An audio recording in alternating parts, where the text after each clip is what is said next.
அனைவரும் அறிந்த ஒன்றுதான். இந்த நாமக்கல் வருவாய் மாவட்டத்திற்கு என்று தனியாக ஒரு மாவட்ட மத்திய கூட்டுறவு வங்கி ஏறத்தாழ இது தனி வருவாய் மாவட்டமாக தொடங்கப்பட்டு ஆரம்பிக்கப்பட்ட பின்பும் கூட ஒரு 35 ஆண்டு காலமாக இந்த மாவட்டத்திற்கு ஒரு தனி மாவட்ட மத்திய கூட்டுறவு வங்கி ஏற்படுத்தப்படவில்லை. சேலம் மாவட்டத்தில் தலைமையிடமாக கொண்டு சேலம் மாவட்ட மத்திய கூட்டுறவு வங்கியினுடைய கிளைகளாகவும் அங்கு தலைமையகம் கொண்டு செயல்பட்டு வந்தது. இந்த பகுதியினுடைய நாமக்கல் மாவட்டத்தினுடைய பிரதான தொழிலாக இருக்கக்கூடிய விவசாயம், கோழிப்பண்ணை மற்றும் பல்வேறு தொழில் முனைவோர் இவர்களுடைய நீண்ட நாள் கோரிக்கை நாமக்கல் மாவட்டத்திற்கென ஒரு தனியாக ஒரு மாவட்ட மத்திய கூட்டுறவு வங்கி ஏற்படுத்தப்பட வேண்டும் என்று. ஏனென்றால் நாமக்கல் மாவட்டம் விவசாயம் மற்றும் பால் உற்பத்தி, அதே போன்று மலைவாழ் மக்கள்களை கொண்டு இயங்கக்கூடிய பல்வேறு தோட்டக்கலை பயிர்கள் என பல்வேறு விவசாய பணிகள், விவசாய உற்பத்தியில் ஒரு முன்னணி மாவட்டமாக இருப்பது நாமக்கல் மாவட்டம். இந்த மாவட்டத்திற்கு ஒரு மத்திய கூட்டுறவு வங்கி வேண்டும் என்கின்ற அந்த கோரிக்கையை நம்முடைய மாண்புமிகு முதலமைச்சர் கழக தலைவர் தளபதி அவர்களும் மாண்புமிகு துணை முதலமைச்சர் அண்ணன் அவர்களும் இந்த கோரிக்கையை ஏற்று கடந்த ஆண்டு 6/3/2024 நாமக்கல் மாவட்டத்திற்கென தனியாக ஒரு மாவட்ட மத்திய கூட்டுறவு வங்கி அமைக்கப்படும் என்றும், சேலம் மாவட்டத்தில் இருந்து பிரித்து இந்த மாவட்ட மத்திய கூட்டுறவு வங்கி ஏற்படுத்தப்படும் என்றுக்கான அரசு ஆணையை வெளியிட்டார்கள். அதன் அடிப்படையில் கடந்த ஓராண்டு காலத்துக்கு மேலாக நாமக்கல் மாவட்ட மத்திய கூட்டுறவு வங்கியை அமைப்பதற்கான அந்த பணிகள் மேற்கொள்ளப்பட்டது. முதலில் நாமக்கல் மாவட்ட மத்திய கூட்டுறவு வங்கி சென்ற ஆண்டு மாண்புமிகு முதலமைச்சர், துணை முதலமைச்சர், மாண்புமிகு கூட்டுறவுத்துறை அமைச்சர் அவர்களுடைய அனுமதியின் பேரில் கூட்டுறவு சங்கங்களின் சட்டத்தின்படி பதிவு செய்யப்பட்டது. பதிவு செய்யப்பட்ட பிறகு அரசாங்கம் சேலம் மாவட்டத்திலிருந்து இந்த மத்திய கூட்டுறவு வங்கி, நாமக்கல் மாவட்ட மத்திய கூட்டுறவு வங்கியை ஏற்படுத்த பிரிவினை பைப்ரிகேஷன் செய்வதற்கு ஒரு குழுவும் அமைக்கப்பட்டது. அந்த குழுவினுடைய அறிக்கை அடிப்படையில் நாமக்கல் மாவட்டத்திற்கு மத்திய கூட்டுறவு வங்கியை ஏற்படுத்தப்பட்ட மத்திய கூட்டுறவு வங்கிக்கு ரிசர்வ் வங்கியினுடைய அனுமதி பெறுவதற்காக தமிழ்நாடு அரசாங்கத்தின் மூலமாக பாரத ரிசர்வ் வங்கிக்கு அந்த முன்மொழிவு அனுப்பப்பட்டது. நபார்டு வங்கி மூலமாக அந்த முன்மொழிவு ஆனது ரிசர்வ் வங்கிக்கு அனுப்பப்பட்டது.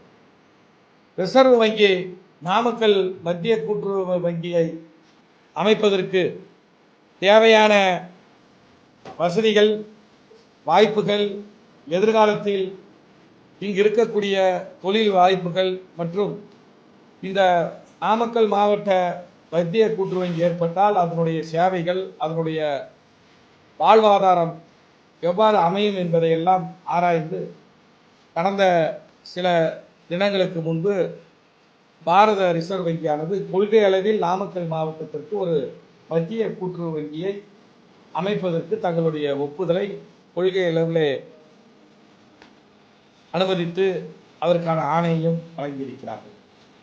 மாண்புமிகு தமிழ்நாடு முதலமைச்சர் அவர்களுடைய ஆணைப்படி இப்பொழுது புதிதாக ஏற்படுத்தப்படுகின்ற நாமக்கல் மாவட்ட மத்திய கூட்டுறவு வங்கிக்கு அதனுடைய விவகார எல்லை என்று பார்த்தால் முழுக்க நாமக்கல் மாவட்டத்துக்கு உட்பட்ட வருவாய் மாவட்டத்துக்கு உட்பட்ட அத்தனை வருவாய் வட்டங்களும் இங்கு இருக்கக்கூடிய 6 சட்டமன்ற தொகுதிகளும் உள்ளடக்கி நாமக்கல் மாவட்ட வருவாய் மாவட்டத்தை தனது விவகார எல்லையாக கொண்டு நாமக்கல் மாவட்ட மத்திய கூட்டுறவு வங்கி செயல்படும்.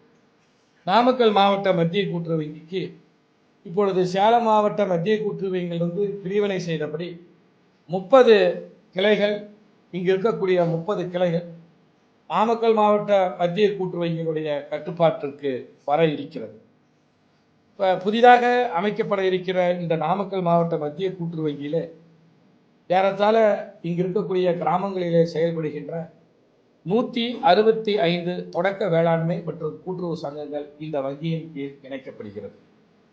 393 ஆரம்ப பால் உற்பத்தியாளர்கள் கூட்டுறவு சங்கம் இந்த வங்கியின் கீழ் இணைக்கப்படுகிறது. இந்த மாவட்டத்திலே இயங்கக்கூடிய நாமக்கல், பள்ளிப்பாளையம், குமாரபாளையம், ராசிபுரம் உட்பட 5 நகர வங்கிகள் இந்த வங்கியின் கீழ் இணைக்கப்படுகிறது.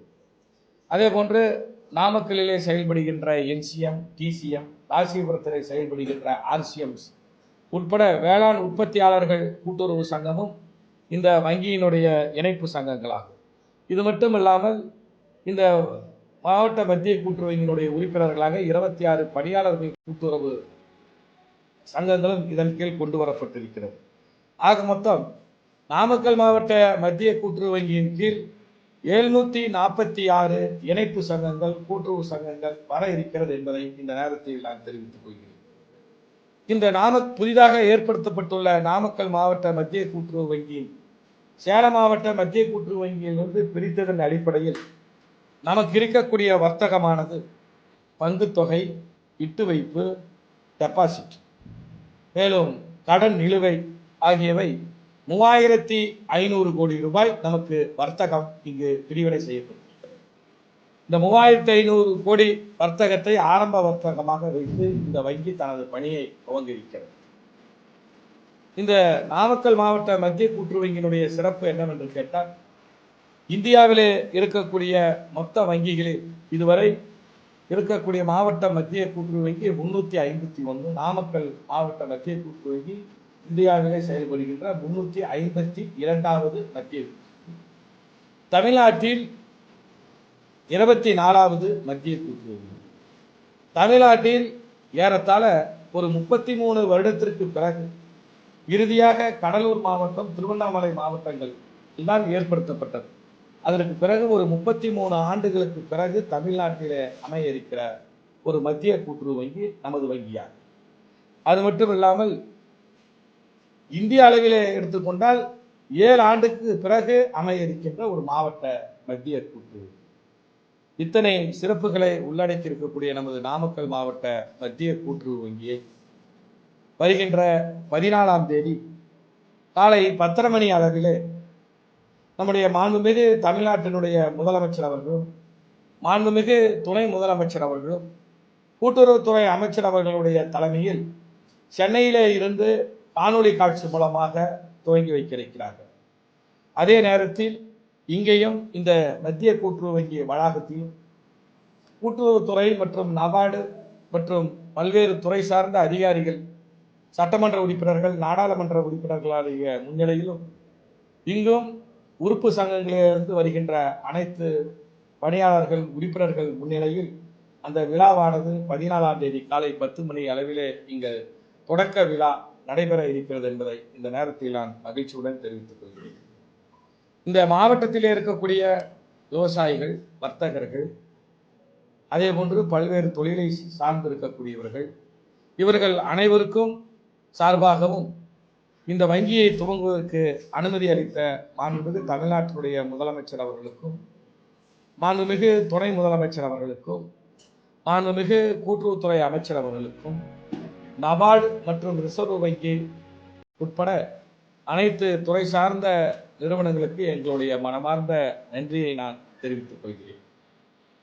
நாமக்கல் மத்திய கூட்டுறவு வங்கி எதிர்காலத்தில் இந்த மாவட்டத்தினுடைய வளர்ச்சியை கருத்தில் கொண்டு விவசாய கடன்கள் அளிப்பதோடு மட்டுமல்லாமல் விவசாயம் சார்ந்த தொழில்களுக்கு, ஊரக தொழிலுக்கும் கடன் வசதியும், அதே போன்று நாமக்கல் என்பது வளர்ந்து வருகின்ற ஒரு நகரம், வளர்ந்து வருகின்ற ஒரு மாவட்டம். ஆக இந்த மாவட்டம் முழுக்க இந்த 30 கிளைகள் மூலமாக எதிர்காலத்தில் தொழில் தொடங்குபவர்களுக்கும் தொழில் முதலீட்டு கடன், விவசாய கடன், விவசாயம் சார்ந்த அபிவிருத்தி கடன், நகை கடன் உள்ளிட்ட பல்வேறு கடன்களை வழங்க இலக்கு நிர்ணயித்து நாமக்கல்லினுடைய தொழில் வளர்ச்சிக்கு அடுத்த ஒரு மைல்கல்லாக, ஆதாரமாக இந்த மாவட்ட மத்திய கூட்டுறவு வங்கி அமையும் என்பதை இந்த நேரத்தில் நான் பெருமையுடன் தெரிவிக்கிறேன்.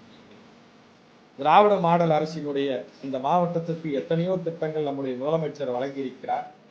அதிலே இந்த மாவட்ட மத்திய கூட்டுறவு வங்கி என்பது கடந்த 30 ஆண்டு காலமாக எத்தனையோ கோரிக்கைகள் வைக்கப்பட்டும் எவ்வளவோ எதிர்பார்ப்புகள் விவசாயிகள், கூட்டுறவாளர்கள், தொழில் முனைவோர் ஆகியோரிடத்திலே நமது மாவட்டத்திற்கு ஒரு மத்திய கூட்டுறவு வங்கி இல்லையே என்கின்ற அந்த ஒரு ஏக்கமும் இன்றைய தினம் நம்முடைய முதலமைச்சர் அவர்களால் அது நிறைவேற்றப்பட்டிருக்கிறது. இந்த மாவட்டத்தினுடைய வளர்ச்சியிலே இது ஒரு முக்கிய பங்காக இருக்கிறது. இப்பொழுது இந்த வங்கிக்கு தனியாக ஒரு மேலாண்மை இயக்குநராக தமிழ்நாடு அரசாங்கத்தால் கூட்டுறவு சங்கங்களின் இணை பதிவாளர் மரியாதைக்குரிய சந்தானம் அவர்கள் இங்கே நியமிக்கப்பட்டிருக்கிறார்கள். அதே போன்று இந்த வங்கிக்கு என்று பொது மேலாளர், துணை பொது மேலாளர்கள் நியமிக்கப்பட்டிருக்கிறார்கள். இந்த வங்கியில் ஏறத்தாழ 270க்கும் மேற்பட்ட 170க்கும் மேற்பட்ட பணியாளர்கள் சேலம் மாவட்ட மத்திய கூட்டுறவு வங்கியில் இருந்து இந்த வங்கி செயல்படுவதற்கு இங்கு மாறுதல் செய்யப்பட்டிருக்கிறார்கள். ஆரம்பத்தில் இந்த வங்கியை இங்கு பதிவு செய்வதற்கு உறுதுணையாக இருந்த மண்டல கூட்டுறவு சங்கங்களினுடைய இணைப்பதிவாளர் அருளரசு உட்பட அங்கே இணைப்பதிவாளர் இடத்திலே சார் பதிவாளராக பணியாற்றிய மோகனா மேடம் உட்பட கூட்டுறவு சங்கங்களுடைய பதிவாளர்கள், துணை செயலாளர்கள் அத்தனை பேருக்கும் இந்த விவசாயிகள் சார்பாக என்னுடைய நன்றியை நான் தெரிவித்துக் கொள்ள கடமைப்பட்டிருக்கிறேன். ஆக இந்த கூட்டுறவு வங்கியினுடைய திறப்பு விழா நிகழ்ச்சியில் பத்திரிகையாளர்கள் நீங்கள் அனைவரும் பங்கேற்க வேண்டும். இந்த மாவட்டத்தில் இந்த வங்கியினுடைய பணி வெற்றியடைய இங்கு இருக்கக்கூடிய தொழிலதிபர்கள், பல்வேறு துறை சார்ந்தவர்கள் தங்களுடைய வாழ்த்துக்களை தெரிவித்திருக்கிறார்கள். பல்வேறு தொழில் நிறுவனங்களினுடைய தொழிலதிபர்கள், தொழில் சார்ந்த வர்த்தக நிறுவனங்களுடைய இந்த மாவட்டத்தில் இருக்கக்கூடிய அத்தனை பேர் இதில் பங்கெடுத்திருக்கிறார்கள். முதல் அச்சாரமாக இந்த மாவட்ட மத்திய கூட்டுறவு வங்கி அமைந்த பிறகு இந்த மாவட்ட மத்திய கூட்டுறவு வங்கியோடு இணைக்கப்பட்டிருக்கக்கூடிய சேலம் கூட்டுறவு சர்க்கரை ஆலை, நமது மோகனூரிலே செயல்படுகின்ற இந்த சேலம் கூட்டுறவு சர்க்கரை ஆலைக்கு மாண்புமிகு முதலமைச்சர் அவர்களுடைய அறிவிப்பின்படி இந்த கரும்பு கொள்முதல் செய்யப்பட்டு அவர்களுக்கு உரிய விலை கிடைக்க வேண்டும் என்கின்ற அந்த கண்ணோட்டத்தில் எத்தனால் ஆலை அமைப்பதற்கு, அதனுடைய உற்பத்தியை அதிகரிக்க, விவசாயிகளுக்கு உரிய விலை கிடைக்க அங்கு எத்தனால் உற்பத்தியை அதிகரிக்க வேண்டும் என்கின்ற அந்த நோக்கத்தில் ஏறத்தாழ 6,75,00,000 இந்த புதிய நிர்வாகம் அந்த நம்முடைய மோகனூர் கூட்டுறவு சர்க்கரை ஆலைக்கு கடன் வழங்கி இருக்கிறது என்ற தகவலையும் இந்த நேரத்தில் உங்களுடன் பகிர்ந்து கொள்கிறேன்.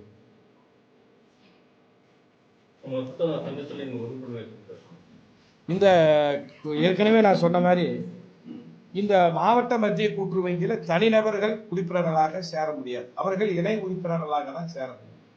ஏற்கனவே இந்த மாவட்டத்தில் இருக்கக்கூடிய நகர கூட்டுறவு வங்கிகள், தொடக்க வேளாண்மை கூட்டுறவு வங்கிகள், பணியாளர் கூட்டுறவு சங்கங்கள் அவர்கள்தான் இந்த வங்கியினுடைய உறுப்பினர்கள். அந்த வகையில் 746 கூட்டுறவு சங்கங்கள் இந்த மத்திய கூட்டுறவு வங்கியுடன் உறுப்பினர்களாக, இணைப்பு சங்கங்களாக இருக்கிறது.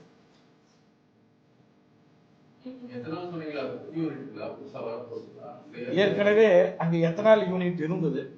அதனுடைய கொள்திறன், உற்பத்தி திறனை அதிகரிக்கும் பொருட்டு விவசாயிகளுடைய கரும்பு பிழைவு என்பது கொள்முதல் செய்யப்பட்டிருக்கின்ற இந்த கரும்பு அது முழுசாக பிழிந்து சர்க்கரையாக உருமாற்றம் செய்கின்ற போது அந்த விற்பனையில் இருக்கக்கூடிய அந்த சங்கட்டங்களை எல்லாம் நீக்குவதற்கு வேண்டும் என்ற அடிப்படையில் ஒன்றிய அரசாங்கமும் இப்பொழுது டீசல் போன்ற எரிபொருள்களில்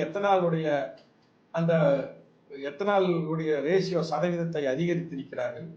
அதனால் ஒரு இந்த சுற்றுச்சூழல் பாதுகாப்பும் அதையும் கருத்திலே கொண்டு இப்பொழுது ஏற்கனவே இருக்கின்ற அந்த யூனிட், எத்தனால் யூனிட்டினுடைய அந்த உற்பத்தி திறனை அதிகரிப்பதற்காக இந்த கடன் வழங்கப்படுகிறது.